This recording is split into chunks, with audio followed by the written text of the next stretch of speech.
स्वागत है दोस्तों आपका हमारे इस यूट्यूब चैनल कन्फ्यूज़न 9.2.11 में। दोस्तों इस वीडियो में आज हम एडुटेरिया की तरफ से जो एक्सक्लूसिवली 67th बीपीएससी के लिए जो मॉडल प्रैक्टिस सेट उतारा गया है उसका आज हम टेस्ट नंबर 1 लेकर के आए हैं। ठीक है, और यहाँ पे आप लोग देख लीजिए पूरा बुक है, ये 15 मॉडल प्रैक्टिस सेट उतारा गया है अभी तुरंत जल्द। ठीक है, और ये एडुटेरिया का है तो इसका हम आज पहला टेस्ट नंबर हम कर देंगे। अगर आप लोग इससे टेस्ट देना चाहते हैं तो इसका जो पीडीएफ है वो हमारे टेलीग्राम चैनल कन्फ्यूज़न 9.2.11 से वहाँ से आप लोग इसे डाउनलोड करके आप अपना टेस्ट दे सकते हैं। ठीक है, तो जल्द से जल्द सारे का लिंक मैं डिस्क्रिप्शन बॉक्स में दे दूंगा। इस वीडियो में मैं 1 से 150 तक का क्वेश्चन और उसका एक्सप्लेनेशन यहाँ पे हम डिस्कस करने जा रहे हैं। ठीक है, और इस टेस्ट का जो कट ऑफ रखा गया है वो 97 मार्क्स रखा गया है। तो आप लोग पहले टेस्ट दे दें, उसके बाद वीडियो के माध्यम से इसका आंसर की और एक्सप्लेनेशन आप लोग मिला लें। तो चलिए यहाँ पे हम लोग शुरू करते हैं पहला क्वेश्चन से। और क्वेश्चन का लेवल देख लीजिए कि ये जो प्रैक्टिस बुक है इसका क्वेश्चन का लेवल क्या है। और आप लोग कंफ्यूज मत कीजिएगा, एडुटेरिया की तरफ से जो एग्ज़ाम सेंटर पे एग्ज़ाम लिया जा रहा है और ये जो प्रैक्टिस बुक निकाला गया है दोनों डिफरेंट है। ठीक है, तो आप लोग कंफ्यूज मत कीजिएगा। चलिए यहाँ पे आइए, पहला क्वेश्चन बोल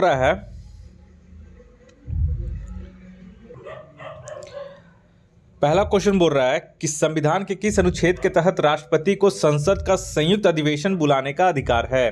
तो इसका सही आंसर हो जाएगा ऑप्शन बी, अनुच्छेद 108 के तहत।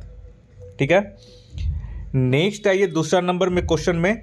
दूसरा में बोल रहा है कि निम्नलिखित में से कौन भारत के राष्ट्रपति के चुनाव में निर्वाचक मंडल के सदस्य नहीं होते हैं। देखिए कुछ क्वेश्चन जो ऑफलाइन टेस्ट लिया जा रहा है उसमें और इसमें क्वेश्चन कुछ सेम इसमें आपको मिल जाएंगे। ठीक है, तो यहाँ पे देख ले राष्ट्रपति के चुनाव में निर्वाचक मंडल के सदस्य नहीं होते हैं। तो देखिए लोकसभा के निर्वाचित सदस्य ये होते हैं, राज्यसभा के भी निर्वाचित सदस्य होते हैं, और यहाँ पे देख लीजिए राज्य विधानसभा के निर्वाचित सदस्य ये होते हैं, जबकि राज्य विधान परिषद के निर्वाचित सदस्य नहीं होते हैं। तो ऑप्शन डी यहाँ पे सही हो जाएगा। तो दूसरा का ऑप्शन डी हो जाएगा। नेक्स्ट आइए क्वेश्चन नंबर 3 में बोला है कि नीति निर्देशक तत्व के संबंध में गलत कथन को चुनिए। तो तीसरा का जो गलत कथन हो जाएगा वो हो जाएगा ऑप्शन डी, इन्हें लागू करने के लिए न्यायालय में ले जाया जा सकता है। ये गलत है, इसमें न्यायालय में ये वाद योग्य नहीं होता है। नेक्स्ट है ये चौथा नंबर में, किस समिति ने पंचायतों को आर्थिक रूप से आत्मनिर्भर बनाने की सिफारिश की। तो चौथा का इसका जो सही आंसर हो जाएगा ऑप्शन सी, एल.एम. सिंघवी समिति ने। ठीक है, और डॉक्टर एल.एम. सिंघवी समिति पंचायती राज से संबंधित है और वर्ष 1986 में डॉक्टर एल.एम. सिंघवी की अध्यक्षता में गठित इस समिति ने पंचायतों को आर्थिक रूप से आत्मनिर्भर बनाने तथा पंचायतों के पुनर्गठन की सिफारिश की थी। और इसी समिति की सिफारिश पर 73वां संविधान संशोधन किया गया था। नेक्स्ट आइए क्वेश्चन नंबर 5 में बोला कि किस संविधान संशोधन के द्वारा मौलिक कर्तव्यों को संविधान में जोड़ा गया है। तो पांचवा का ये तो आपको पता होगा, ऑप्शन सी 42वां संविधान संशोधन के द्वारा। और ये स्वर्ण सिंह समिति की सिफारिश पर 1976 में 42वें संविधान संशोधन अधिनियम द्वारा नागरिकों के लिए 10 मूल कर्तव्यों को संविधान में जोड़ा गया था। नेक्स्ट है ये, और यहाँ पे एक चीज़ नोट कर लीजिएगा कि 86वें संविधान संशोधन 2002 के द्वारा 11वां मूल कर्तव्य जोड़ा गया है, जिससे अनुच्छेद 51 के क में मूल कर्तव्य की कुल संख्या 11 हो गई है। 6 में आइए, संविधान के भाग 12 में किससे संबंधित प्रावधान किया गया है। तो छठा का यहाँ पे आ जाइए, ऑप्शन ए, केंद्र एवं राज्यों के मध्य वित्त का बंटवारे का प्रावधान इसमें किया गया है। नेक्स्ट आइए 7वां में 7वां नंबर यहाँ पे क्वेश्चन बोल रहा है, ठीक है, कि संविधान का कौन सा अनुच्छेद संसद को विधि निर्माण की शक्ति प्रदान करता है। 7वां का यहाँ पे हो जाएगा ऑप्शन डी, अनुच्छेद 253 के तहत। नेक्स्ट आइए 8वां नंबर में, केशवानंद भारती बनाम केरल राज्यवाद 1973 में दिए गए किस निर्णय को सर्वोच्च न्यायालय के सबसे महत्वपूर्ण निर्णयों में से एक माना जाता है। तो यहाँ पे देख लेते हैं हम लोग। तो यहाँ पे हो जाएगा 8वां का जो हो जाएगा सही आंसर ऑप्शन सी, संविधान की आधारभूत संरचना के सिद्धांत के लिए ये विवाद बहुत ही सर्वोच्च न्यायालय का इस पे जो निर्णय हुआ था बहुत ही महत्वपूर्ण था। नेक्स्ट आइए 9 नंबर में 9 में है कि संविधान के भाग 17 में संघ के शासकीय प्रयोजनों के लिए प्रयोग होने वाले अंकों का वर्णन है। यह निम्नलिखित में से किस में है? निम्नलिखित में से है, तो ये क्या है? तो 9 का यहाँ पे सही हो जाएगा ऑप्शन सी, भारतीय अंकों का अंतर्राष्ट्रीय रूप। नेक्स्ट आइए 10वां नंबर में। 10वां में बोल रहा है कि 1966 ईस्वी में गठित प्रशासनिक सुधार आयोग के अध्यक्ष थे। तो ये आप लोग नोट कर लीजिएगा। 10वां का यहाँ पे हो जाएगा option D, Morarji Desai. Next है ये 11 नंबर में। 11 में बोल रहा है कि राज्यपाल के संबंध में गलत कथन को चुनिए। तो गलत कथन इसमें से कौन कौन सा है? तो आप लोग देख लीजिएगा यहाँ पे 2 और 3। पहला सही है, दूसरा वेतन भारत की संचित निधि से दिया जाता है, दूसरा गलत है। तीसरा जो है वो तीसरा भी आपका गलत है, पेंशन राज्य के संचित निधि से दिया जाता है, पेंशन भारत की संचित निधि से दिया जाता है। यानी कि पहला और चौथा सही है। तो हमारा गलत पूछ रहा है तो दूसरा और तीसरा गलत हो जाएगा, यानी कि ऑप्शन सी इसका सही आंसर हो जाएगा। नेक्स्ट है ये 12 नंबर में। 12 में बोला कि आर्थिक आधार पर आरक्षण को किस संविधान संशोधन द्वारा स्वीकार किया गया? 12 का इसका सही हो जाएगा ऑप्शन सी, 103वें संविधान संशोधन के तहत। ठीक है। और 12 जनवरी 2019 को राष्ट्रपति रामनाथ कोविंद ने 103वें संविधान संशोधन अधिनियम 2019 को सहमति प्रदान की थी और 124वें संविधान संशोधन विधेयक 2019 को ही राष्ट्रपति की सहमति प्राप्त होने के बाद 103वां संविधान संशोधन अधिनियम के नाम से जाना गया है। नेक्स्ट है ये 13 नंबर में। किस शासक को उसके सिक्कों पर वीणा के लिए वीणा लिए हुए अंकित किया गया है? ठीक है। तो यहाँ पे 13 का जो सही हो जाएगा वो हो जाएगा ऑप्शन ए, समुद्रगुप्त को। और एक चीज पूछता है कि समुद्रगुप्त को भारत का नेपोलियन किसने कहा था? तो समुद्रगुप्त को भारत का नेपोलियन इतिहासकार V.A. स्मिथ ने कहा था। नेक्स्ट आइए 14 में। 14 में बोला कि वैदिक काल में आजीवन अविवाहित रहने वाली कन्याओं को निम्नलिखित में से क्या कहा जाता था? तो 14 का हो जाएगा ऑप्शन बी, अमाजू। ठीक है। नेक्स्ट आइए 15 नंबर में। ये इंपॉर्टेंट क्वेश्चन है ये सब। 15 में आइए, ताम्र पाषाणिक स्थलों में अनाज का सबसे बड़ा साक्ष्य किस स्थल से प्राप्त हुआ है? तो 15 का यहाँ पे ऑप्शन सी हो जाएगा, ऑप्शन सी, नवदा टोली से, जो कि नर्मदा नदी के किनारे स्थित है। और लोथल से जो प्राप्त हुआ था वो गोदीवाड़ा का साक्ष्य प्राप्त हुआ था। और नवीन उत्खनन से राखी गढ़ी जो है वो सबसे बड़ा नगरीय क्षेत्र बन गया है। नेक्स्ट आइए 16 नंबर में। 16 में बोला कि 14वीं सदी पूर्व का बोगाजकोई अभिलेख कहाँ से प्राप्त हुआ है? तो 16 का यहाँ पे सही हो जाएगा ऑप्शन ए, एशिया माइनर से। ठीक है। बोगाजकोई अभिलेख एशिया माइनर क्षेत्र जो कि तुर्की में है से प्राप्त हुआ है। और इस पर इंद्र, वरुण, मित्र, नासत्य देवताओं के नाम अंकित हैं। 17 नंबर में ये निम्नलिखित में से किस शासक ने संपूर्ण श्रीलंका पर विजय प्राप्त की? 17 का इसका सही हो जाएगा ऑप्शन बी, राजेंद्र प्रथम ने। नेक्स्ट आइए 18 नंबर में। 18 में बोला कि भारत छोड़ो आंदोलन के संबंध में निम्नलिखित में से कौन कथन सही नहीं है? तो 18 का यहाँ पे हो जाएगा ऑप्शन ई। क्यों? क्योंकि देखिए कथन सी एवं डी गलत है, कथन सी और कथन डी यहाँ पे गलत है, कथन ए और बी सही है। ठीक है। तो इस हिसाब से उपयुक्त में से एक से अधिक क्वेश्चन गलत है, सी और डी, तो इसलिए ई हो जाएगा। नेक्स्ट आइए 19 में। 19 में बोला कि न्याय दर्शन के प्रवर्तक निम्नलिखित में से कौन है? तो 19 का इसका सही आंसर हो जाएगा ऑप्शन डी, गौतम। न्याय दर्शन के रचयिता महर्षि अक्षयपाद गौतम है और न्याय दर्शन का प्रमुख ग्रंथ गौतम का न्याय सूत्र है। 20 नंबर में आइए, निम्नलिखित में से किस संगठन का नाम वर्ष 1885 में बदलकर भारतीय राष्ट्रीय कांग्रेस रखा गया? तो 20 का इसका सही हो जाएगा ऑप्शन ए, भारतीय राष्ट्रीय संघ का नाम बदल करके 1885 में भारतीय राष्ट्रीय कांग्रेस रखा गया।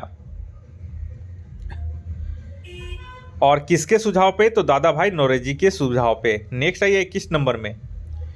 21 में यहाँ बोल रहा है कि सुभाष चंद्र बोस के बारे में निम्नलिखित में से गलत कथन का चयन कीजिए। तो 21 के यहाँ पे बी हो जाएगा, जापान की सहायता से द फ्री इंडिया सेंटर का गठन किया गया। ये जो है ये गलत है। तो 21 का बी गलत हो जाएगा। ठीक है, देखिए सुभाष चंद्र बोस ने जर्मनी के विदेश मंत्रालय की सहायता से द फ्री इंडिया सेंटर की स्थापना की थी। तो ये आप लोग ध्यान रखिएगा, बाकी इसमें सभी सही है। नेक्स्ट है ये 22 में बोल रहा है कि मसस्त जागीर की शुरुआत किस मुगल शासक ने की थी। तो 22 का हो जाएगा ऑप्शन सी, औरंगजेब ने। इसको मसस्त या मसर्त जागीर की शुरुआत मुगल बादशाह औरंगजेब ने की थी, और औरंगजेब मुगल साम्राज्य पर लंबे समय तक शासन करने वाले शासकों में से अकबर के बाद द्वितीय स्थान पर था, और इसने जजिया कर को गैर मुस्लिमों पर फिर से लगा दिया। औरंगजेब को जिंदा पीर कहा जाता है। तो ये सब कुछ औरंगजेब से संबंधित है। 23 मई इब्न बतूता किस सुल्तान के शासनकाल में भारत आया। 23 का यहाँ पे हो जाएगा, इब्न बतूता है तो मोहम्मद बिन तुगलक के शासनकाल में भारत आया था। नेक्स्ट है ये 24 नंबर में। 24 में बोल रहा है कि दिल्ली षड्यंत्र केस के नाम से प्रसिद्ध लॉर्ड हार्डिंग पर बम हमले में किसे फांसी दी गई थी। तो 24 के यहाँ पे हो जाएगा ऑप्शन ई। क्यों? क्योंकि देखिए उपरोक्त सभी को दिल्ली षड्यंत्र केस में फांसी दी गई थी, और 23 दिसंबर 1912 को राजधानी परिवर्तन के दिन लॉर्ड हार्डिंग ब्रिटिश शाही राजवंश एवं अपने परिजनों के साथ दिल्ली में प्रवेश कर रहा था, और प्रवेश के समय बसंत विश्वास एवं मनमथनाथ द्वारा बम फेंका गया। षड्यंत्र के सूत्रधार जो थे रास बिहारी बोस जो थे वो जापान चले गए थे। ठीक है, तो यहाँ पे किसी न किसी रूप में ये सभी लोग जो थे वो मिले हुए थे, इसलिए ऑप्शन ई यहाँ पे सही हो जाएगा। 25 नंबर में आइए, 13 अप्रैल 1919 को जलियांवाला बाग हत्याकांड के संबंध में निम्नलिखित में से कौन सा कथन सत्य नहीं है। तो यहाँ पे हम लोग देख लेते हैं। तो 25 का जो है ऑप्शन डी, जनरल डायर को भारत सरकार में पदोन्नति दी गई थी, ये जो है ये गलत है। हंटर आयोग की रिपोर्ट में कहा गया कि भीड़ पर गोली चलाना आवश्यक था, हालांकि यह भी कहा गया कि आवश्यकता से अधिक बल प्रयोग किया गया, और जनरल डायर को सजा के रूप में बर्खास्त कर ब्रिटेन भेज दिया गया था, ना कि उन्हें पदोन्नति दी गई थी। तो यहाँ पे ऑप्शन डी जो है ये गलत है, तो इसलिए ऑप्शन डी ही हो जाएगा।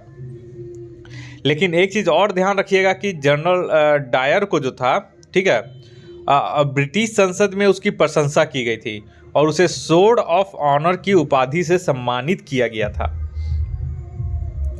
नेक्स्ट है ये 26 में बोला कि किस प्रसिद्ध नेता ने विभाजन को कांग्रेस का विश्वासघात बताते हुए कहा कि खुदाई खिदमतगारों को भेड़िए के आगे फेंका जा रहा है। तो 26 के यहाँ पे हो जाएगा ऑप्शन ए, खान अब्दुल गफ्फार खान ने। नेक्स्ट है ये 27 नंबर में। 27 में बोल रहा है कि विजयनगर साम्राज्य में 58 से क्या अभिप्राय था। तो 27 के यहाँ पे हो जाएगा ऑप्शन ए, राजस्व विभाग। देखिए विजयनगर साम्राज्य में राजस्व विभाग को 58 कहा जाता था, तो ये चीज़ आप लोग ध्यान रखिएगा। और भूमि कर को वहाँ पे शिष्ट कहा जाता था, जो कि कुल उपज का 1/6 भाग होता था। 28 में ये सल्तनत कालीन शासकों में सर्वप्रथम किसने दक्षिण के राज्यों को सल्तनत में मिलाया था। तो 28 का यहाँ पे हो जाएगा ऑप्शन सी, गयासुद्दीन तुगलक ने। गयासुद्दीन तुगलक ने दक्षिण के राज्यों को सर्वप्रथम सल्तनत में मिलाया था। हालांकि दक्षिण भारत पर सर्वप्रथम सैन्य अभियान जो था वो अलाउद्दीन खिलजी के द्वारा किया गया था। तो आप लोग ध्यान दीजिएगा कि अगर पूछेगा कि सर्वप्रथम सैन्य अभियान किसने किया था तो अलाउद्दीन खिलजी, किंतु उन्होंने सल्तनत में दक्षिण के किसी भी राज्य को शामिल नहीं किया था।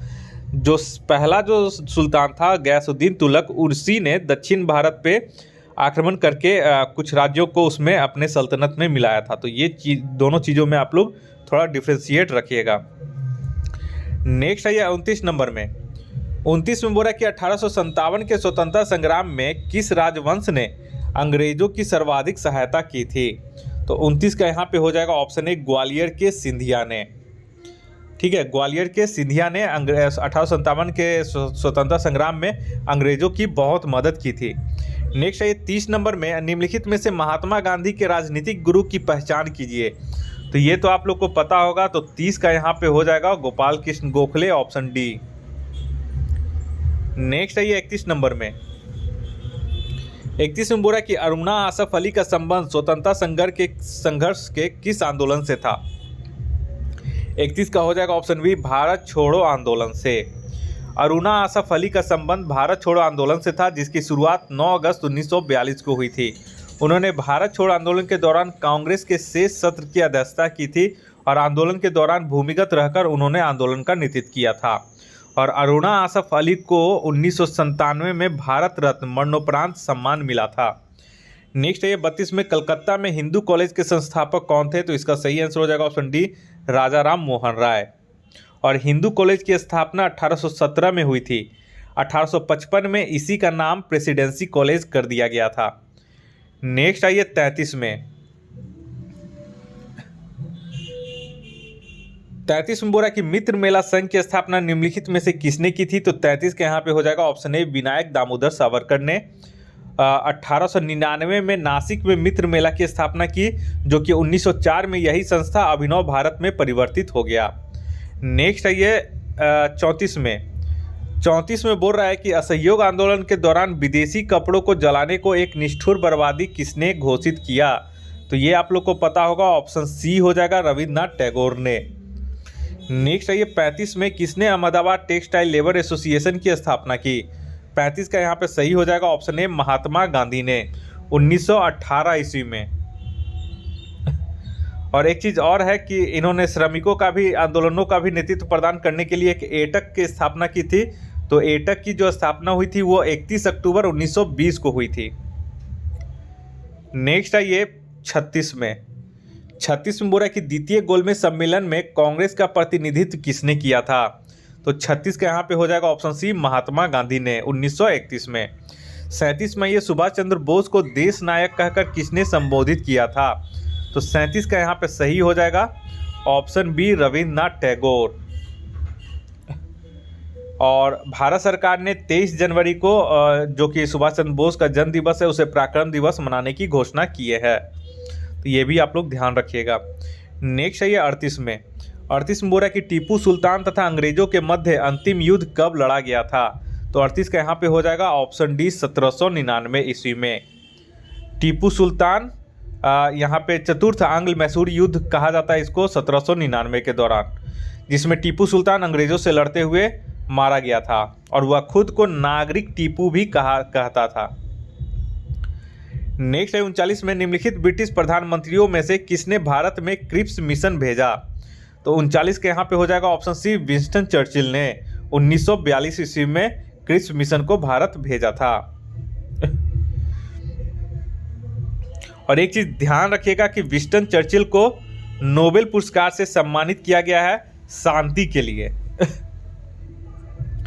नेक्स्ट है ये 40 नंबर में। 40 में बोला कि महात्मा गांधी और लॉर्ड इरविन के मध्य समझौता कब संपन्न हुआ था? तो 40 के यहाँ पे हो जाएगा ऑप्शन बी, 5 मार्च 1931 को।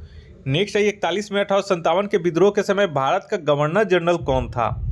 तो ये हो जाएगा और लॉर्ड कैनिंग, ऑप्शन डी इसका सही हो जाएगा। नेक्स्ट है ये 42 में। 42 बोला कि केंद्रीकृत नियोजन प्रणाली में उत्पादन के साधनों का स्वामित्व, संचालन, प्रबंधन एवं नियंत्रण किसके द्वारा होता है? तो 42 के यहाँ पे हो जाएगा ऑप्शन ई। क्यों? क्योंकि देखिए, समाजवादी अर्थव्यवस्था में केंद्रीकृत नियोजन प्रणाली अपनाई जाती है, जिसमें समस्त आर्थिक गतिविधियों पर सरकार या राज्य सरकार या केंद्रीय इकाई द्वारा संपादित की जाती है। ठीक है, तो एक चीज यहाँ पे आपका सरकार या राज्य सरकार या केंद्रीय इकाई के द्वारा, तो यहाँ पे केंद्रीय इकाई में से ऑप्शन सी सही हो रहा है। ठीक है, तो एक चीज यहाँ पे देख लीजिएगा, यहाँ पे थोड़ा सा डाउट है कि ऑप्शन सी होगा कि क्या, ऑप्शन यहाँ पे सी होना चाहिए। ठीक है, मैं एक बार इसको चेक करके आपको टेलीग्राम चैनल पे इसका क्लैरिफिकेशन सेंड कर दूंगा। नेक्स्ट है 43 में। ग्रामीण एवं शहरी क्षेत्रों को संयुक्त कर संपूर्ण देश के लिए कितनी न्यूनतम कैलोरी ऊर्जा प्रति व्यक्ति प्रतिदिन निर्धारित की गई है?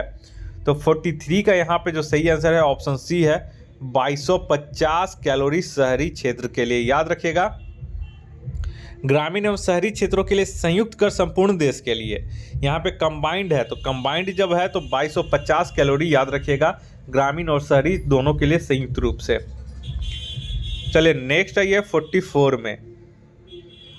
यहाँ पे मिलान करना है मसाला और शीर्ष उत्पादक क्षेत्र है। तो 44 के यहाँ पे देख लीजिए, मसाले में देखिए केसर जो है वो जम्मू कश्मीर हो जाएगा। उसके बाद काली मिर्च है केरल हो जाएगा, और हल्दी जो है वो आंध्र प्रदेश हो जाएगा, और जीरा जो बच गया वो हो जाएगा राजस्थान। तो इस हिसाब से आपका 44 का बी हो जाएगा सही आंसर। नेक्स्ट है ये 45 में, बोल रहा है कि किस कीमत को किसानों के लिए बीमा कीमत की संज्ञा दी जाती है। तो 45 का हो जाएगा ऑप्शन सी न्यूनतम समर्थन मूल्य, मिनिमम सपोर्ट प्राइस। इसी को एमएसपी बोला जाता है एमएसपी इसी को बोला जाता है। राष्ट्रपति कृषि तथा ग्रामीण विकास बैंक नाबार्ड की स्थापना किस समिति की अनुशंसा पर की गई थी। तो 46 का यहाँ पे सही आंसर हो जाएगा ऑप्शन सी शिवरामन समिति के सिफारिश पर। और शिवरामन सिंह की समिति की अनुशंसा पर 12 जुलाई 1982 को नाबार्ड की स्थापना की गई थी। नेक्स्ट आइए 47 में 47 बोला कि कृषि क्रांति एवं संबंधित क्षेत्र का कृषि क्रांति एवं संबंधित क्षेत्र का कौन सा सुमेलित नहीं है। तो देखिए हरित जो क्रांति हुआ था वो आपका यहाँ पे देख लीजिए 47 के यहाँ पे ई होगा, क्यों? क्योंकि यहाँ पे देखिए कौन कौन सा नहीं है, ठीक है। तो याद रखिए पीली क्रांति जो है वो मक्का से नहीं तिलहन से है। उसके बाद कृष्ण क्रांति जो है यहाँ पे कृष्ण क्रांति कपास से नहीं जबकि पेट्रोलियम से है। तो यहाँ पे एक से अधिक सुमेलित नहीं है, तो बी और डी जो है वो सही सुमेलित नहीं है। नेक्स्ट है 48 में बोल रहा है कि भिलाई इस्पात संयंत्र किस देश की सहायता से स्थापित किया गया है। तो ये हो जाएगा ऑप्शन ए सोवियत संघ की सहायता से। द्वितीय पंचवर्षीय योजना जो कि महालोबिस मॉडल पे आधारित थी, उसमें भिलाई छत्तीसगढ़ जो है वो सोवियत संघ की सहायता से स्थापना किया गया था। नेक्स्ट है ये 49 में बोला कि निम्नलिखित में मुद्रा का निकट प्रतिस्थापन सन्निकट मुद्रा कौन है। तो 49 के यहाँ पे ई हो जाएगा, क्यों? क्योंकि देखिए बॉन्ड जो हो गया, उसके बाद सरकारी प्रतिभूतियाँ हो गया, ऋण पत्र जिसको डिवेंचर कहते हैं, ये सब बैंकों की कुल जमा राशियाँ होती हैं। तो यहाँ पे प्रतिस्थापन मुद्रा एक से अधिक हो जाएगा और इन्हीं को सन्निकट मुद्रा भी कहा जाता है। नेक्स्ट है ये 50 में बोला कि यदि एक दी हुई समय अवधि में कीमतें तथा मौद्रिक आय दोनों दुगनी हो जाए तो वास्तविक आय पर क्या प्रभाव पड़ेगा। तो 50 के यहाँ पे सी हो जाएगा, ये अपरिवर्तित रहेगा।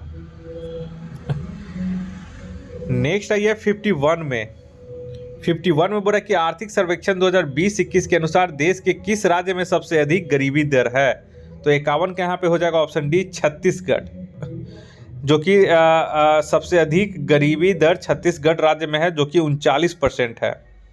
और सर्वाधिक गरीबी के मामले में बिहार का जो स्थान है वो राज्यों में चतुर्थ है, और अगर संघ राज्य को भी मिला ले तो उसमें फिर 5वां स्थान आ जाता है बिहार का। केवल राज्य पूछेगा तो बिहार का स्थान चतुर्थ, और संघ और राज्य दोनों पूछेगा तो 5वां स्थान। नेक्स्ट है ये 52 में बोला निम्नलिखित में से कौन सी एक उष्णकटिबंधीय सवाना प्रदेश की जलवायु की मुख्य विशेषता है। तो 52 का यहाँ पे हो जाएगा ऑप्शन सी अत्यंत अल्पकालीन शुष्क ऋतु। नेक्स्ट है ये 53 में बोला कि निम्नलिखित में से किस राज्य की सीमा बांग्लादेश से नहीं मिलती है। तो 53 का यहाँ पे हो जाएगा ऑप्शन सी मणिपुर जो है वो आपका बांग्लादेश से नहीं मिलती है। बांग्लादेश की सीमा को स्पर्श करने वाले कौन कौन से राज्य हैं, तो याद कर लीजिए मिजोरम, त्रिपुरा, असम, मेघालय और पश्चिम बंगाल, टोटल 5 देश। नेक्स्ट आइए 54 में बोला कि निम्न पर विचार करें। तो और पूछ रहा नीचे उपरोक्त भौगोलिक विशेषताएं निम्नलिखित में से किस क्षेत्र की विशिष्ट विशेषताएं हैं। तो 54 के यहाँ पे ए हो जाएगा भूमध्य सागरीय। ठीक है, उपरोक्त सभी जो विशेषताएं दिए गए हैं ये सभी जो है वो भूमध्य सागरीय जलवायु के विशेषताएं हैं। नेक्स्ट है ये 55 में 55 में बोला निम्न में से कौन सा एक सुमेलित नहीं है। ठीक है, तो 55 के यहाँ पे देख लीजिए 55 का जो सी है ये सही सुमेलित नहीं है। माना दर्रा जो है वो सिक्किम नहीं उत्तराखंड हो जाएगा। देखिए माना दर्रा, लमलंग दर्रा, मुल्लिंग दर्रा, थांगला दर्रा ये सभी उत्तराखंड में स्थित है। नेक्स्ट है ये 56 में नामचा बारवा हिमालय किस श्रेणी में स्थित है। तो 56 का ये हो जाएगा ऑप्शन बी हिमाद्री या बृहद हिमालय की श्रेणी में है। और इसमें जो और आ जाता है वो एवरेस्ट आ जाता है, कंचनजंगा, नंगा पर्वत, ये सब नामचा बारवा, ये सब आदि महत्वपूर्ण जो हिमालय शिखर है ये हिमाद्री या बृहद हिमालय के क्षेत्र में आ जाता है। और नेक्स्ट आइए 57 में 57 बोल रहा है कि पटना के समीप गंगा नदी में किस दिशा से आकर मिलती है। तो पटना के समीप, तो 57 जो है वो हो जाएगा ऑप्शन सी, उत्तर की ओर आकर गंगा में मिलती है। सॉरी, गंडक जो है वो गंगा नदी में आके मिलती है। 58 में आई, नदियों की विसर्प वाहिका जो गोखुर झील के रूप में पाई जाती है क्या कहलाती है। तो 58 का यहाँ पे हो जाएगा ऑप्शन सी, मन कहलाती है। कुछ प्रसिद्ध मन जो है वो अटेरिया मन है, राघोपुर मन है एवं पिपरा मन है। 59 में आइए, 59 में बोला कि बिहार में टाल क्षेत्र का विस्तार कहाँ से कहाँ तक है। तो 59 का यहाँ पे हो जाएगा ऑप्शन ए, पटना से मोकामा तक। टाल क्षेत्र का विस्तार पटना से मोकामा तक है। नेक्स्ट आइए 60 नंबर में, चंदन का मैदान बिहार के किस भाग में स्थित है। तो 60 का ये हो जाएगा सही आंसर ऑप्शन बी, दक्षिण पूर्व बिहार में। नेक्स्ट आइए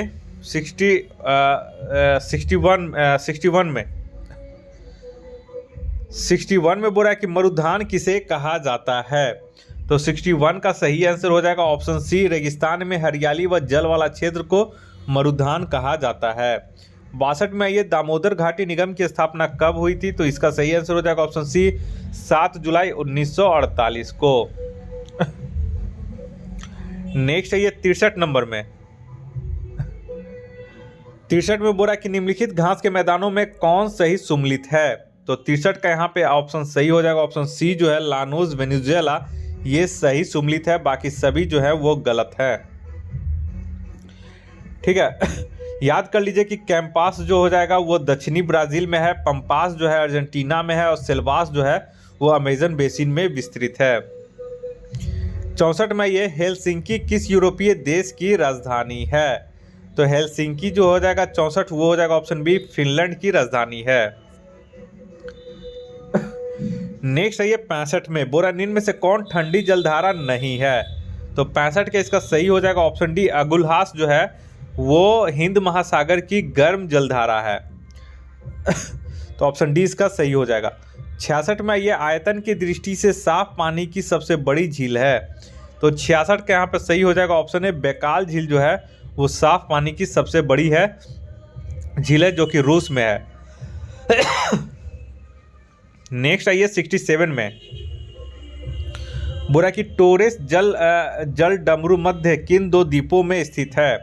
तो 67 के यहाँ पे हो जाएगा ऑप्शन है, ऑस्ट्रेलिया एवं पापुआ न्यू गिनी के मध्य टोरेस जल मड्रू मध्य स्थित है।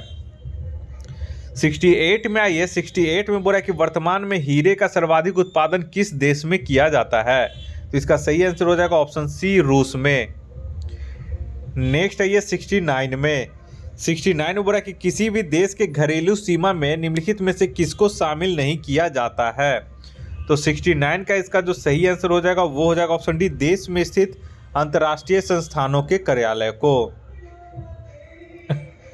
नेक्स्ट है ये 70 नंबर में, 70 में बोल रहा है कि दिसंबर 2020 में जारी भारत में तेंदुओं की स्थिति 2018 रिपोर्ट के अनुसार भारत के किस राज्य में तेंदुओं की संख्या सर्वाधिक है। तो 70 के यहाँ पे ध्यान रखिएगा ऑप्शन डी हो जाएगा, मध्य प्रदेश में। 71 में ये भारत के किस शहर में एशिया का पहला राष्ट्रीय डॉल्फिन अनुसंधान केंद्र स्थापित किया जा रहा है। तो 71 का सही हो जाएगा ऑप्शन बी, पटना में। नेक्स्ट है ये 72 में, 72 में बोल रहा है कि संस्कृति मंत्रालय ने हर साल सुभाष चंद्र बोस की जयंती को किस दिवस के रूप में मनाने की घोषणा की है। तो 23 जनवरी को पराक्रम दिवस मनाने की घोषणा की गई है। तो 72 का ऑप्शन डी सही हो जाएगा। नेक्स्ट है ये 73 में, यूएन रिपोर्ट 2021 के अनुसार विश्व के विभिन्न देशों में रह रहे प्रवासी भारतीयों की संख्या किस देश में सर्वाधिक है। तो 73 का ये सही आंसर हो जाएगा ऑप्शन सी, संयुक्त अरब अमीरात यानी कि यूएई में 1.2 करोड़ भारतीय विभिन्न देशों में रह रहे हैं, जबकि सर्वाधिक जो है 35 लाख भारतीय प्रवासी वो संयुक्त अरब अमीरात में रह रहे हैं। और सेकेंड नंबर पे आ जाएगा अमेरिका 27 लाख के साथ। नेक्स्ट है ये 74 में एलन मस्क के द्वारा स्थापित कंपनी स्पेस एक्स ने कितने उपग्रहों का एक साथ प्रक्षेपण कर नया कीर्तिमान स्थापित किया? तो 74 के यहाँ पे हो जाएगा ऑप्शन डी 143। 143 उपग्रह को प्रक्षेपण किया गया है एलन मस्क के कंपनी स्पेस एक्स के द्वारा, और फॉल्कन 9 रॉकेट से किया गया। याद रखिए, कभी कभी रॉकेट पूछ देगा तो कौन रॉकेट, तो फॉल्कन 9 रॉकेट, स्पेस एक्स के फॉल्कन 9 रॉकेट के द्वारा। 75 नंबर में ये व्यक्तिगत रूप से लगातार 2 ओलंपिक खेलों में पदक जीतने वाले भारत की पहली महिला खिलाड़ी हाल ही में कौन बनी है? तो 75 का जो सही हो जाएगा ऑप्शन बी हो जाएगा पीवी सिंधु। नेक्स्ट है ये 76 में 76 में बोला कि नीति आयोग के दूसरे इनोवेशन इंडेक्स नवाचार सूचकांक 2020 में बड़े राज्यों की श्रेणी में पहला स्थान किस राज्य ने प्राप्त किया है? तो 76 के यहाँ पे हो जाएगा ऑप्शन बी कर्नाटक ने। 77 में ये ईईपी का विस्तारित नाम क्या है, यानी कि फुल फॉर्म पूछ रहा है 77 में, ठीक है। तो इसका सही आंसर हो जाएगा option B electronic electoral photo identity card, ठीक है। और जिसकी शुरुआत रविशंकर प्रसाद ने 25 जनवरी 2021 मतदाता दिवस के अवसर पर किया है। और एक चीज़ पूछ सकता है कि 2021 के मतदाता दिवस का थीम, यानी कि 25 जनवरी का जो थीम है वो क्या है? तो मतदाता बने सशक्त, सतर्क, सुरक्षित और जागरूक। नेक्स्ट है ये 78 में बोला कि 16वीं बिहार रेजिमेंट के commanding officer colonel Shri Santosh बाबू को मरणोपरांत किस सैन्य सम्मान से सम्मानित किया गया है? तो 78 का यहाँ पे हो जाएगा ऑप्शन डी महावीर चक्र से इन्हें सम्मानित किया गया है। नेक्स्ट है ये 79 में the lover boy of Bahawalpur के पुस्तक निम्नलिखित में से किसने लिखे हैं? तो 79 का ये हो जाएगा ऑप्शन बी राहुल पंडिता ने लिखा है इस किताब को, और यह पुस्तक पुलवामा आतंकवादी हमले पर आधारित है। नेक्स्ट है ये 80 नंबर में 80 में बोला कि 66वीं फिल्म फेयर पुरस्कार 2021 के सर्वश्रेष्ठ फिल्म का पुरस्कार किसे फिल्म को मिला है? तो यहाँ पे 80 का जो हो जाएगा वो हो जाएगा ऑप्शन डी थप्पड़ को मिला है ठीक है। और सर्वश्रेष्ठ अभिनेता इरफान खान को ही अंग्रेजी मीडियम, और सर्वश्रेष्ठ अभिनेत्री तापसी पानू, और सर्वश्रेष्ठ निर्देशक ओम राउत तान्हा जी के लिए दिया गया है। 21 में हाल ही में भारत के 48वें मुख्य न्यायाधीश कौन बने हैं? तो ये हो जाएगा ऑप्शन सी NV रमन्ना। 82 में आइए 82 में बोला कि अमृत महोत्सव के संदर्भ में निम्नलिखित कथनों पर विचार कर असत्य कथन का चुनाव करें। असत्य कथन चुनना है, तो 82 का यहाँ पे ई हो जाएगा। क्यों? क्योंकि उपयुक्त सभी कथन अमृत महोत्सव के संदर्भ में, ये सभी कथन जो है वो सभी सही हैं, ठीक है।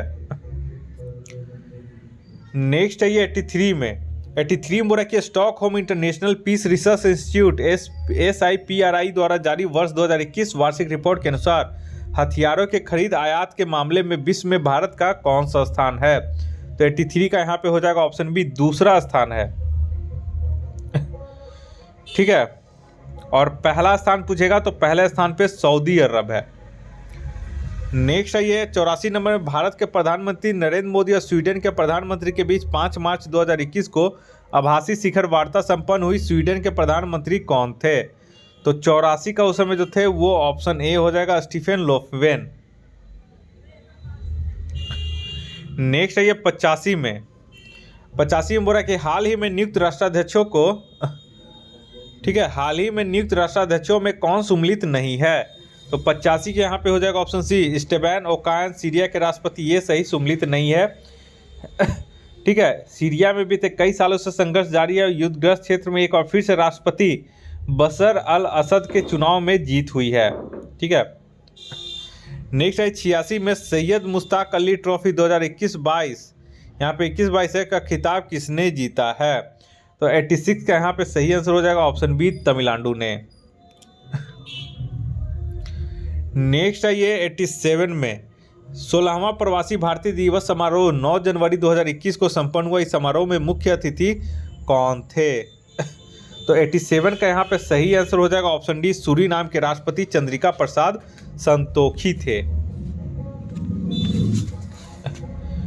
चलिए नेक्स्ट है ये 88 में बोला कि राष्ट्रीय बालिका दिवस राष्ट्रीय बालिका दिवस के अवसर पर 20 वर्षीय सृष्टि गोस्वामी एक दिन के लिए किस राज्य की मुख्यमंत्री बनी थी?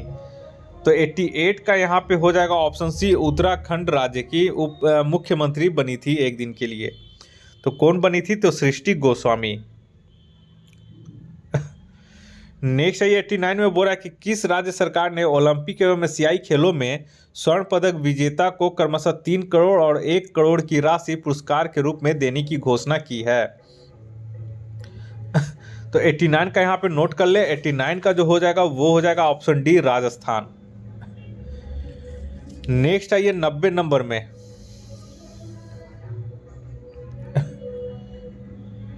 90 में बोल रहा है कि प्रतियोगिता परीक्षाओं की तैयारी करने वाले छात्रों के लिए निःशुल्क कोचिंग प्रदान करने के लिए अभ्युदय योजना की शुरुआत किस राज्य सरकार ने की है? तो 90 का यहाँ पे सही हो जाएगा ऑप्शन सी, उत्तर प्रदेश सरकार ने। अभ्युदय योजना पूछेगा किससे संबंधित है, ठीक है, तो ये आप लोग याद रखिएगा। नेक्स्ट है ये 91 नंबर बोल रहा है कि गणतंत्र दिवस के अवसर पर इस वर्ष कुल कितने पद अलंकरण जिसमें कि पद्म विभूषण, पद्म भूषण, पद्मश्री प्रदान किए गए हैं? तो 91 का यहाँ पे सही आंसर हो जाएगा, वो हो जाएगा ऑप्शन डी, 119। नेक्स्ट है ये 92 में 30वां सरस्वती सम्मान 2020 से किसे सम्मानित किया गया है? तो ये हो जाएगा 92 का ऑप्शन नंबर सी, डॉक्टर शरण कुमार लिम्बाले। और सरस्वती सम्मान जो है वो 8वीं अनुसूची में दर्शित जितने भी भाषाएं हैं उनमें से 10 वर्षों का जो कार्य देखा जाता है किसी भी लेखक का, और उसके कार्य किए गए पिछले 10 साल में किए गए कार्य के अनुसार उन्हें सरस्वती सम्मान के लिए चुना जाता है, जो कि के बिरला फाउंडेशन के द्वारा दिया जाता है। नेक्स्ट है ये 93 में। चलिए 93 में आइए। 93 में बोल रहा है कि डेजर्ट फ्लैग 6 वायुसेना अभ्यास किस देश की मेजबानी में 3 से 27 मार्च 2021 को आयोजित किया गया? तो 93 का यहाँ पे हो जाएगा ऑप्शन ए, संयुक्त अरब अमीरात के अध्यक्ष मेजबानी में, ठीक है। और इसमें यूएई का जो अध्यक्षता था, इसमें भारत की वायुसेना ने पहली बार इस अभ्यास में शामिल हुआ है। और ऐसे इसमें अमेरिका, फ्रांस, सऊदी अरब, दक्षिण कोरिया, बहरीन और भारत इसमें शामिल हुए थे। 94 में आइए। भारत वन स्थिति रिपोर्ट 2019 के अनुसार सर्वाधिक वन क्षेत्र वाले राज्यों की स्थिति को अवरोही क्रम में सजाएं, यानी कि घटते हुए क्रम में सजाएं। तो 94 का यहाँ पे डी हो जाएगा। सबसे ज़्यादा मध्य प्रदेश, उसके बाद अरुणाचल प्रदेश, उसके बाद छत्तीसगढ़। नेक्स्ट है ये 95 में।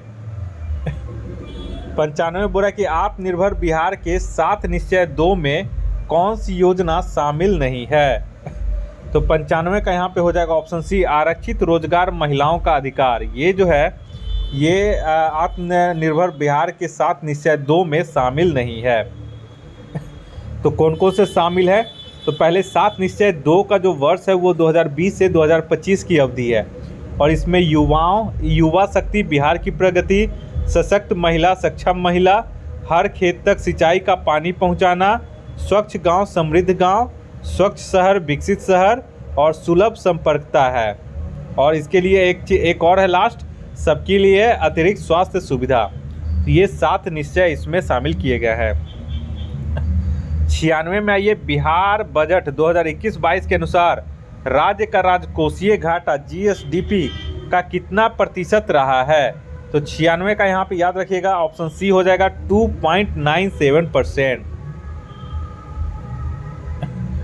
नेक्स्ट है ये 97 नंबर में। 97 बोला कि बिहार के किस जिला में मेगा फूड पार्क बनाया जा रहा है? तो 97 का यहाँ पे हो जाएगा ऑप्शन डी, मुजफ्फरपुर में।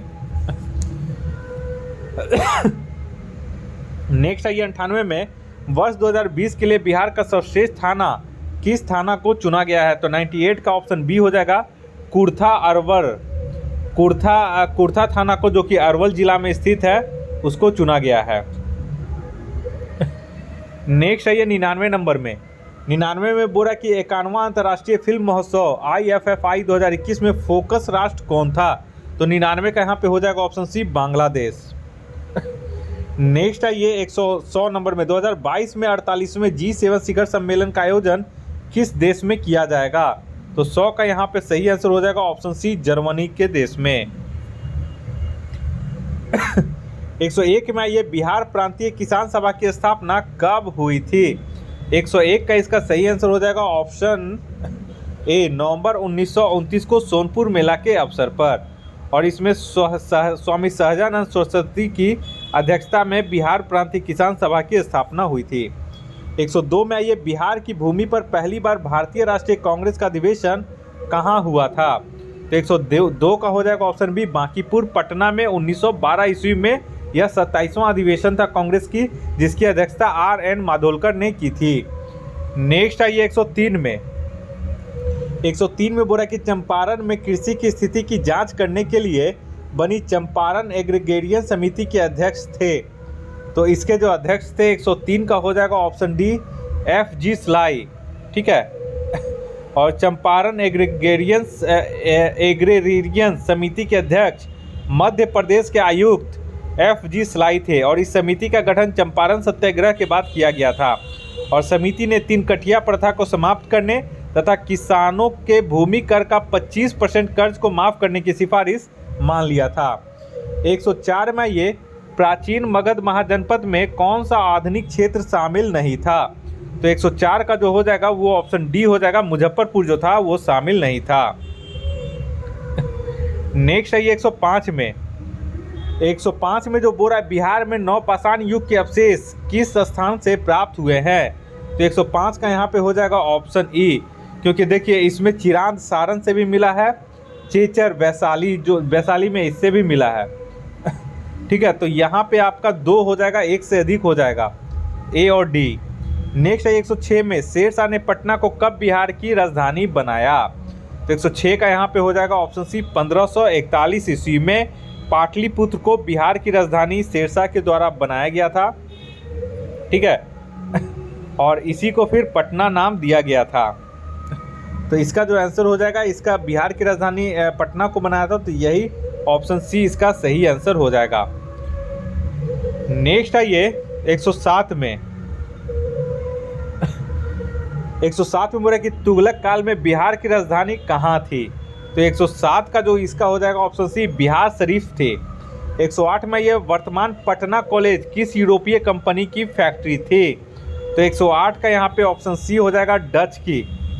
ठीक है, जो कि गुलजार बाग में स्थित अब वर्तमान, और ये तो पटना कॉलेज हो गया, डच फैक्ट्री, और अभी का वर्तमान का जो गुलजार बाग में जो गवर्नमेंट प्रिंटिंग प्रेस है वो अंग्रेजों का फैक्ट्री था गुलजार बाग में। 109 में आइए, प्रसिद्ध नर्तकी आम्रपाली का संबंध किस नगर से था? तो 109 का ये हो जाएगा ऑप्शन डी, वैशाली से।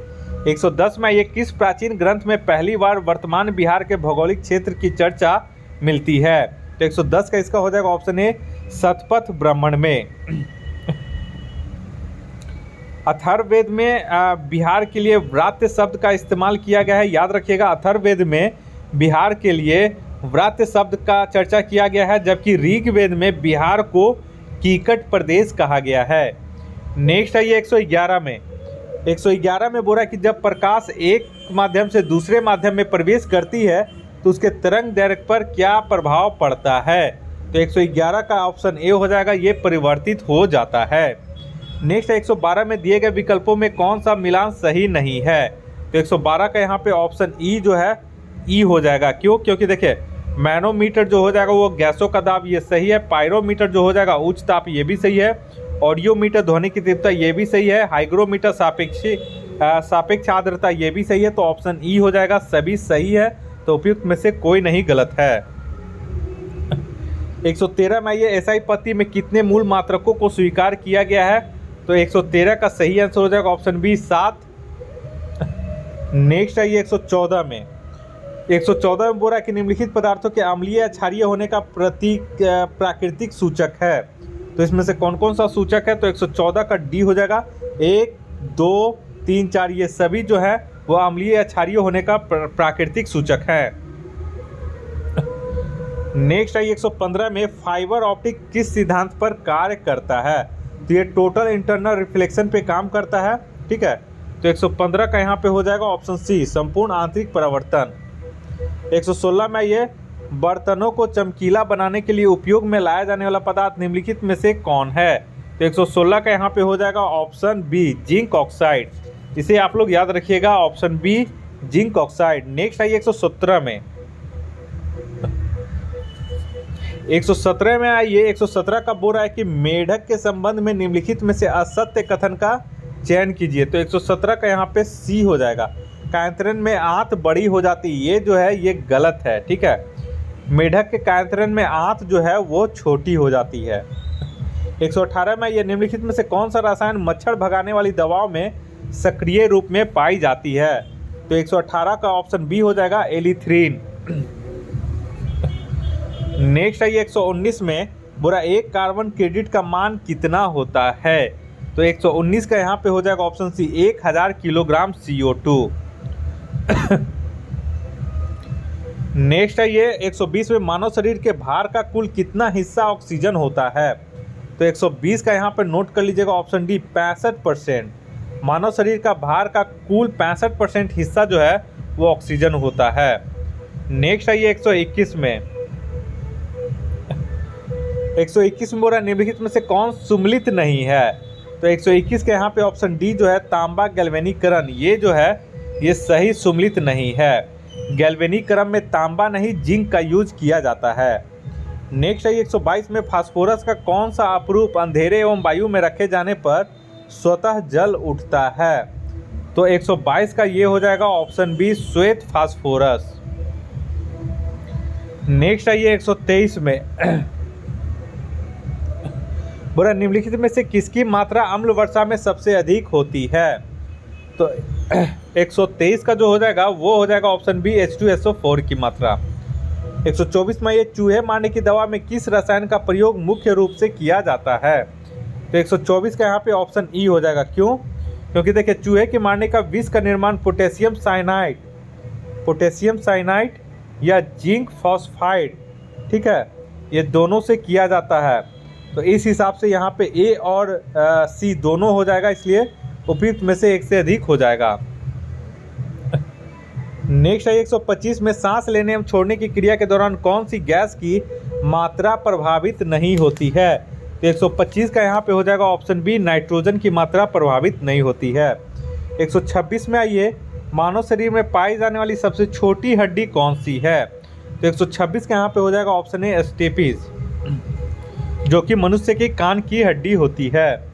नेक्स्ट आइए 127 में, निम्नलिखित पर विचार कीजिए, यह मानव शरीर की दूसरी सबसे बड़ी ग्रंथि है, यह विशेष प्रकार की कोशिकाओं से क्षारीय रस स्रावित करती है। तो 127 का आप लोग को पता चल गया होगा, 127 का ऑप्शन डी हो जाएगा अग्न्याशय, जिसको कि पैंक्रियाज बोला जाता है।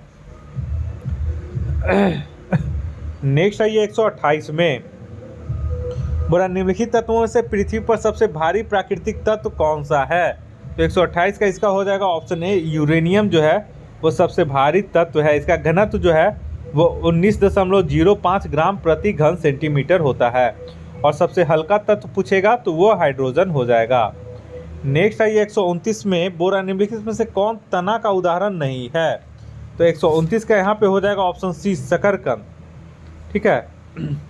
शकरकंद जो है वो संग्रह अंग जड़ है, ठीक है। तो शकरकंद जड़ का उदाहरण है, ना कि तना का। बाकी सभी ये सब आलू गन्ना अदरक सभी तना का उदाहरण है। 130 बुरा है, अभावजन्य रोग किसे कहते हैं। तो 130 का यहाँ पे हो जाएगा ऑप्शन सी पोषक तत्वों के अभाव के कारण होने वाले रोगों को। 131 में, मलेरिया से प्रभावित होने वाला अंग कौन सा है। तो 131 का यहाँ पे हो जाएगा ऑप्शन सी प्लीहा जो है वो प्रभावित होने वाला अंग होता है। और इसका जो वाहक है वो मादा एनफ्लीज मच्छर होता है। नेक्स्ट है 132 में, वस्त्र निर्माण में प्रयोग में लाए जाने वाले ऐसे पदार्थ जिनका स्रोत पादप नहीं होता है क्या कहलाते हैं। तो 132 का ए हो जाएगा संश्लिष्ट तंतु कहलाते हैं। नेक्स्ट है 133 में, निम्नलिखित में से कौन सा अनुवांशिक रोग नहीं है। तो 133 का यहाँ पे ऑप्शन है डेमेंशिया जो है। डेमेंशिया जो है एक मस्तिष्क रोग है जो प्रायः याददाश्त की समस्याओं से शुरू होता है और बाद में यह मस्तिष्क के अन्य भागों में प्रभावित करना शुरू कर देता है। तो इस प्रकार जो डेमेंशिया है वो आनुवांशिक रोग नहीं है, जबकि सारा कुछ हीमोफीलिया, वर्णांधता, टर्नर सिंड्रोम ये सभी वांशिक रोग है। 134 में आइए, 134 नंबर है कि हमारे शरीर को मुख्य रूप से ऊर्जा प्रदान करता है, तो कौन करता है? तो ये हो जाएगा ऑप्शन ए कार्बोहाइड्रेट। 135 में ये कैंसर के उपचार के लिए किस रेडियोधर्मी समस्थानी का उपयोग किया जाता है? तो 135 के यहाँ पे देखिए, यहाँ पे जो है आर्सेनिक 74 इसका यूज किया जाता है, कोबाल्ट 60 इसका भी यूज किया जाता है, और आयोडीन जो है वो कैंसर के उपचार में इसका भी ग्वाइटर में भी यूज किया जाता है, लेकिन इसमें भी आयोडीन 131 में ये कैंसर के इलाज में भी यूज किया जाता है। तो यहाँ पे एक से अधिक हो जाएगा, उपयुक्त में से एक से अधिक, तो ऑप्शन ई इसका सही हो जाएगा। और सोडियम 24 जो है ये परिसंचरण तंत्र में रक्त के थक्का के लगने का पता लगाता है, इससे लगाया जाता है। नेक्स्ट है ये 136 में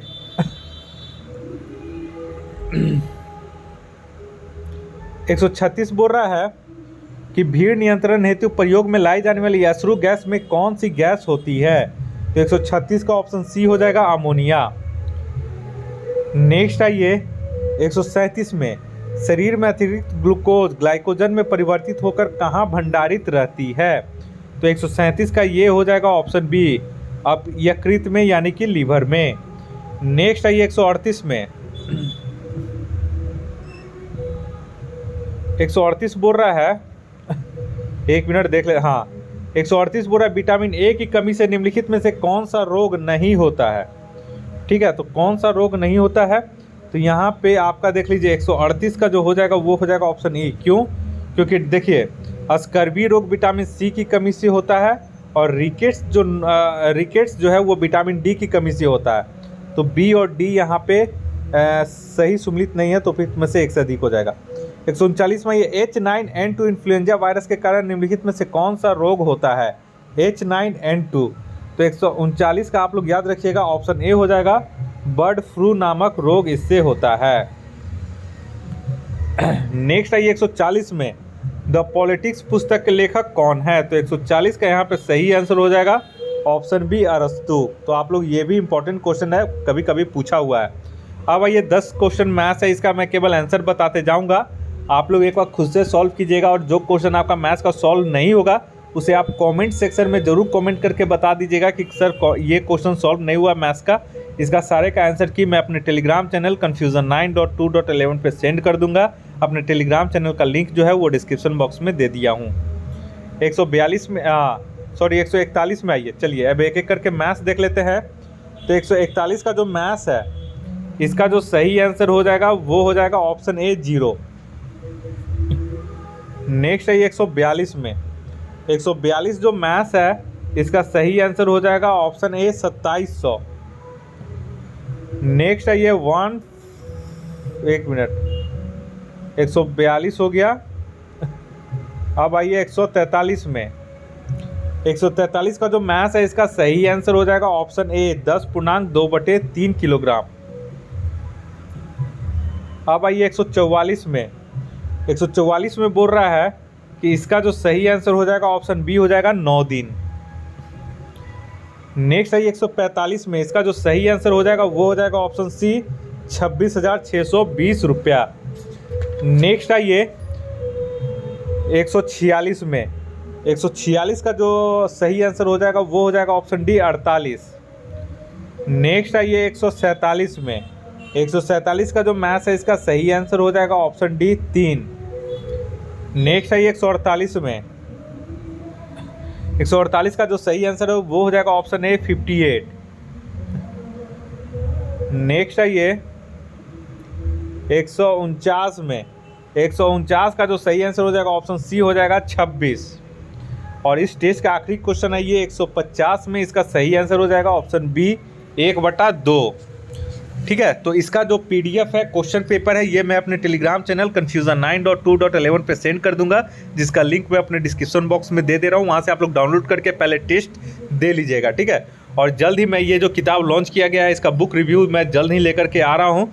आप लोग हमारे इस चैनल पे अगर नए हैं तो कृपया करके इस चैनल को सब्सक्राइब कर ले और बेल आइकन को प्रेस कर दे, ताकि मैं कोई भी वीडियो अपने चैनल पे अपलोड करूँ तो उसका नोटिफिकेशन सबसे पहले आपके मोबाइल तक पहुँच सके। इस वीडियो को देखने के लिए आप लोग का बहुत बहुत शुक्रिया। जल्द ही मिलते हैं एक नए टेस्ट में। धन्यवाद।